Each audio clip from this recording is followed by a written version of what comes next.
before digging into details, I want to acknowledge Xiang and Hanchao, who are my collaborators, and I want to thank Ken, Sudeep, and Pragya for being so generous with their time and helping me with data collection.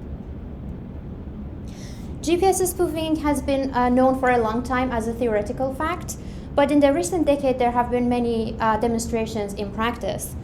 There are so many examples. I'm going to limit myself to the most recent ones, like the incident on July 2017 when many vessels in the waters of Russia, they reported their location to be 20 miles off their actual location, and this was caused because of a GPS spoofing attack. On a more recent example, in October 2021, because of GPS jamming experiments with military, some aircraft were pushed to the no-fly zone. And this shows how catastrophic the results of GPS spoofing can be. And it makes us think, is GPS spoofing a cyber weapon? Before talking about how to solve for this problem, I want to give a background on GPS. GPS is one of the many implementations of Global Navigation Satellite Systems, or GNSS systems. A GNSS system typically has 3 segments. It has the space segment, which includes the satellites that are orbiting around Earth and transmitting their location and time continuously. It has the control segment, which is on Earth, and it is monitoring the satellites, monitoring the space segment and facilitating their communication with Earth. And eventually is the GNSS receiver, the user segment, which can be any car or a consumer electronic device that is using GPS or GNSS for navigation. As I mentioned, there are other implementations of GNSS, and my work focuses on GPS, how far the solution needs to be tuned so that it will be applicable for the other implementations is something that I haven't looked into, but it is a good direction to go. There are many implementations for GPS in particular. There is L1, L2, L3, and L5. My work focuses on L1 because it is also called the coarse acquisition, or CA code. It is the commercial version that exists on more than 2 billion of devices, and it is not encrypted. L2 is the military version, which is already encrypted, and it is only limited for military applications. That's why we're not going to cover that. And L3 and L5 are at their developing stage, and they are not as ubiquitous as L1. So one question that comes to mind is that why don't we just encrypt L1? But this is going to cost billions of dollars because it needs modifications to the space segment, and we need to do better. We need to find lightweight, low-cost solutions. But why can we spoof GPS? First and foremost, we can spoof GPS because it is not authenticated. The second reason is that a GPS receiver has a trusting nature. It assumes that there is a benign environment, and because of automatic gain control system, which is implemented in almost all of the GPS receivers, a GPS receiver locks onto the strongest signal. So for an attacker to trick your device to lock onto their signal, it is sufficient for them to increase the power level, so it's going to be above the legitimate satellite signal power, and then the receiver is going to lock onto their signal. The last, which from my perspective is the most important reason why we can spoof GPS, is that in order to put together a spoofing setup like this, we need very low-cost hardware, and all of the software that we need is open source. So for us, we spent like a few $1,000s to put together this setup, but we could even use cheaper devices and have a spoofing setup with less than $500. And what I also want to emphasize on is that we do not need a particular amount of expertise in order to run that software on this hardware. That's why it makes it very easy for an attacker to put together their setup. We try to solve for this problem using crowdsourcing-GPS. Crowdsourcing is a method where multiple entities get together and share their information so they can benefit from each other's information. And in this case, this can be, if we assume the users, GPS users, this can be implemented in a centralized way or in a decentralized way. Each has their own pros and cons. I'm going to talk about the details later. But what we get from this is not only a secure GPS, but also we have a more accurate GPS. What I didn't talk about is that GPS is a very error-prone technology. The GPS chipsets are very cheap, and the GPS signals, by the time they reach Earth, they are very weak. That's why when we try to localize using GPS, the error goes up to the level of 10 meters. Using crowdsourcing, we are able to reduce the errors up to 79%. I'm going to talk about the threat model. The type of adversary that we are dealing with is geolocation spoofing, and the objective of this adversary is to induce a falsified position, velocity, and time into a commercial GPS device, and they try to do so by covering as many users as possible. We don't have a restriction on the number of adversaries, and we don't have a limitation on the mobility of the adversary. Later on, we show that mobility of the adversary plays in our favor. And the adversary do not have physical access to the target receivers.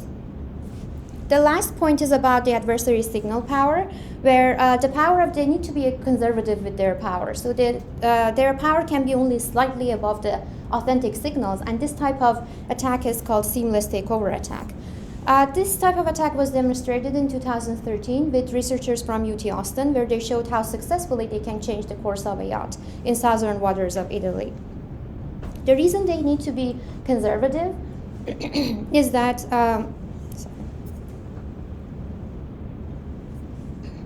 if they increase the amount of their power, they can be easily detected using existing technology like energy detectors. So they need to be very careful. And all that being said, the conditions for a successful attack in our system is that first, the user needs to be in the coverage area of the attacker. Like user A gets away here because it is not in the coverage area of the attacker. The second is that the user/device need to face away from the attacker. So this might come as a surprise, but I'm going to give more details about this later. But as a summary, we take advantage of the fact that human body comprises of water, and because the GPS signals are weak, it will be able to absorb the signal and kill the signal before it reaches to the device. So we are considering a device/user, and we are assuming that the human body is blocking the device. We also look into coordinated attacks, which haven't been demonstrated in practice yet, but we need to think ahead, and we have a complete adversarial properties analysis in the paper. If you are interested in, you can look into it, or we can discuss offline. We have two solutions for solving this problem, method 1 and method 2. Both of them are crowdsourcing based. I will start with method 1, which is where we take advantage of the fact that the attacker is sending the same location to the users. So here, if these users, they exchange their information, and then they can realize that their solutions are very identical. They have the same solutions, so they can know that some malicious activity is going on.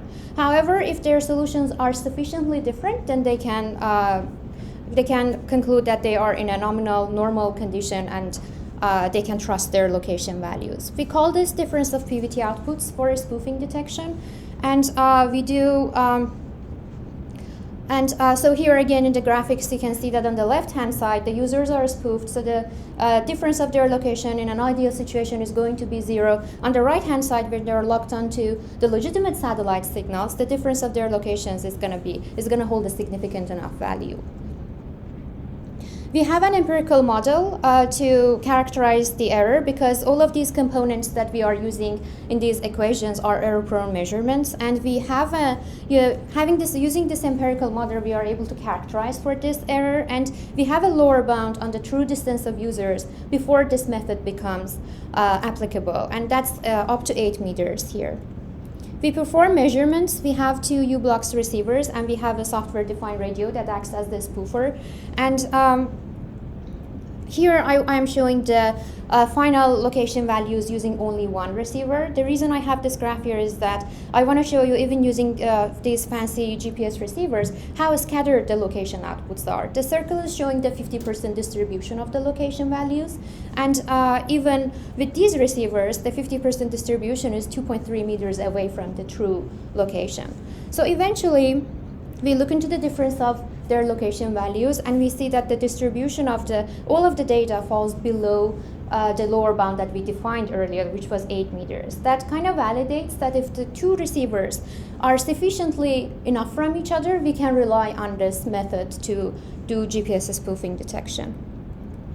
We do simulations for a quick proof of concept before experiments, and I'm not going to talk about the characteristics of our simulation environment because I want to go explain method 2, and I don't want you to forget that there was another method. But we can see here the detection delay and the detection probability. Even with as low as 4 users in the system, we have a very high detection probability, and the detection delay is at the order of milliseconds.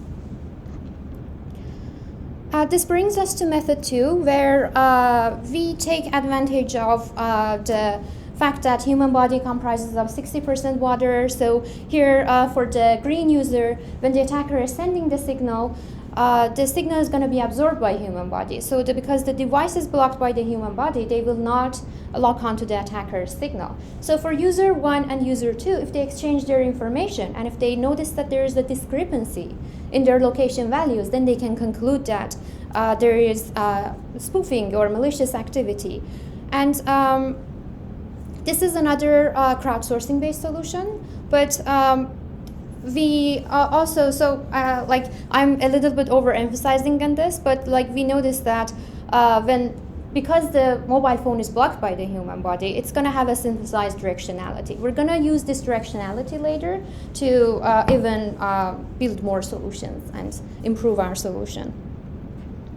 We call this method user dispersion for GPS spoofing detection, and the way it works is that here this user, they want to verify their location's authenticity, so they reach out for other users and they use any ranging technology. In this case we use Bluetooth because it is available in most of the smartphones, and they form a ring. Once they form a ring, they need to share some information. Not only they share their locations, they also share their orientation values.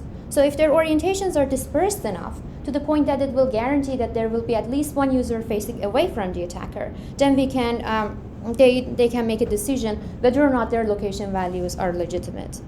And if the orientations are not dispersed enough, then the ring is going to get expanded to the point that they will be able to find users that they can guarantee this dispersion. We try to quantify for this using a ring expansion algorithm. And we define a score. In this score, we try to take into account the user orientation dispersion as the most important metric. We also take into account how many users are in a ring, or we try to favor a ring that is closer to us. So the graph is showing the individual components of the score, and eventually they get together, and we have this score that helps us choose the best ring and the optimal ring, which is the highlighted one in here. Well, we don't need to remember all this, but what I want us to remember is the parameters that quantify the user dispersion, the standard deviation. Well, the higher the standard deviation, the better for us. But finding the standard deviation is dependent on another metric, which is called resultant value. Resultant value is the equivalent of averaging, but it is in circular statistics, and it has some particular features. So it is kind of interesting. So if you are curious, you can look into this, but we will use resultant value later on again, so I want us to remember what it means. Okay, so far we did spoofing detection. We had 2 methods, but what can we do after spoofing detection? What we are going to do is to go after the users that were spoofed, and we're going to try to recover for their location. So I mentioned in the spoofing detection that there was a discrepancy between the location values. Now we will use that discrepancy, and we're going to try to put users in different groups based on their location values. So it's going to be group 1 and group 2, and then we're going to look into their orientations, and we're going to eliminate the redundant ones because of the particular features of resultant value. And then we will calculate the resultant value for each group, and the group that has the lower resultant value is going to impose their location on the group that has the higher resultant value. So in this case, the winner is group 2. Group 2 is going to impose their location on group 1. What we do next is that we try to go after the attacker, and we try to localize the attacker. We are taking advantage of the fact that our devices now has the synthesized directionality. So it has the spoofed users have an orientation. So we take advantage of that orientation, and we put that orientation together with a localization technology like time difference of arrival, or TDOA. So then we are able to localize the attacker depending on the number of parameters that we want to solve for. If we want to solve for only XY plane, then we can do the localization using 2 users. If we have only 1 user, because we are able to do measurements and approximate the beam width of the device, we are able to approximately find where the attacker is. So the reason this is useful is that we can send commands to the users once we know where the attacker is, and we can tell them to turn around from the attacker. So this can even make the system perform better. Well, this brings us to the simulations. Now I can give more details about how we did the simulations. Because this is a crowdsourcing model, we need to model the mobility of the crowd, and we use social force model to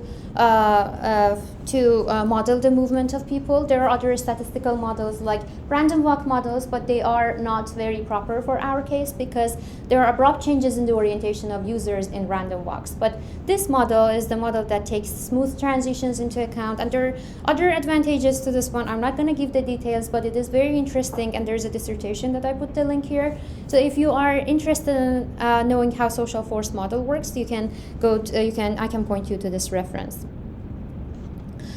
Having that, we create our simulation environment. This is a Monte Carlo simulation, so this is only one snapshot of our simulation with 4 users, where the users start here and then move in 4 different directions based on their own free will. And so we can see that their trajectories are color-coded, so if they are spoof-free, they are color-coded as blue, and if they are spoofed, they are color-coded as red. There are 3 conditions for them to be spoof-free, and one is that if they are too close to the attacker, remember the energy detector, so they can be spoof-free. If they are far away from the attacker, which means that they are outside of the coverage region, again, they will be spoof-free. And if they are facing away from the attacker, because of the directionality and human body blocking, they will be spoof-free. This is the results that we get for this method, and we have high detection rate, and when the number of users increases, then our detection rate also increases. With 16 users, we are able to get more than 98% detection rate, and our detection and recovery delay is in the order of milliseconds again. We also do location recovery. So here the x-axis is again showing the number of users in the crowd. And you can see when we have up to 8 users, we are able to recover the location with the same resolution as the original GPS, doing even better. And when we have 16 users in the system, then our location recovery resolution increases to the point that our error goes below 3 meters. This is a very good result because if I want to compare it with the existing technology like Bluetooth for localization or Wi-Fi for localization, the amount of error is up to 1 meter for Bluetooth and few meters for Wi-Fi. So this is a competing result that we are able to achieve without making any modifications or without relying on any of these technologies. To build an experimental setup, we need some underlying technology. One of them is using Bluetooth for proximity calculation, so the users can find each other and they can form a ring. I'm not going to cover the details. And the other technology that we need is to use the IMU sensors for smartphone positioning, because we need to know where the smartphone is relative to human body so that this algorithm will work. And we are inspired by the state of the art. We look into IMU sensors and build a classifier that does this for us. I'm going to skip the details. Eventually, we have this experimental setup where we have the spoofer on the right-hand side and we have the environment. We have 3 users that are moving in the environment. And so if you can see, the gray blocks are showing the pillars. So it means that we have lots of obstacles in the environment, and it means that we have a rich multipass. We are able to test the resiliency of our method against multipass. So the users walk away from the attacker, and then they all converge back to the attacker, and the attacker sits there in the red block. These are the experimental results. So I'm showing here, what you see here is the pseudo ranges and the CN0 values. CN0 is basically the signal to noise ratio. And this is just for one of the users. In the beginning, the signal to noise ratio is high because the user is looking at the attacker. And then as they turn around from the attacker and they walk away from the attacker, because the body blocks the phone, also they are walking away from the attacker, the signal gets killed, so the pseudo ranges don't get calculated. When the user turns around and looks back to the attacker and is walking towards them, the signal to noise ratio increases and the pseudo ranges, they get produced again. So if you do not know what pseudo ranges are is the approximate distance of a device from the satellites, which is used before generating the final solutions in the navigation system. This graph shows that our hypothesis in body blocking works, so we can see where the signal gets killed so the solutions don't get calculated. The other graph is showing the distance of two users that were walking in the experiment environment, and the distance, we use Bluetooth for predicting this distance. The distance increases and gradually decreases as they walk away from the attacker and they come back to the attacker. So finally, we evaluate how our method works. This is the score. The blue curve here is showing the score that we defined earlier, and the red curve is showing a toggle that shows where we are able to do spoofing detection. So here, out of 118 seconds of spoofing, we are able to detect the spoofing for 80 seconds, which gives us a detection rate of 67%. We repeat the experiment over and over, and we look into the average. On average, we are able to do spoofing detection for 71%. So this number is different from what I presented in the simulations, because like here only we have 3 users. So even in the simulations when we had 3 users, this was the performance that we were getting, and for a much better performance we need to incentivize the users to take on our approach. This is where we stand in the state in comparison with the state of the art. We have high detection rate and low delay, and we are able to achieve these while doing location recovery for the spoofed users. And when we do location recovery, we are able to provide a resolution much higher than the actual GPS. And we do attacker localization, and our methods do not need any modifications or any kind of tuning to be applicable for coordinated attacks. Well, I presented method 1, method 2. Each of them have their own use cases.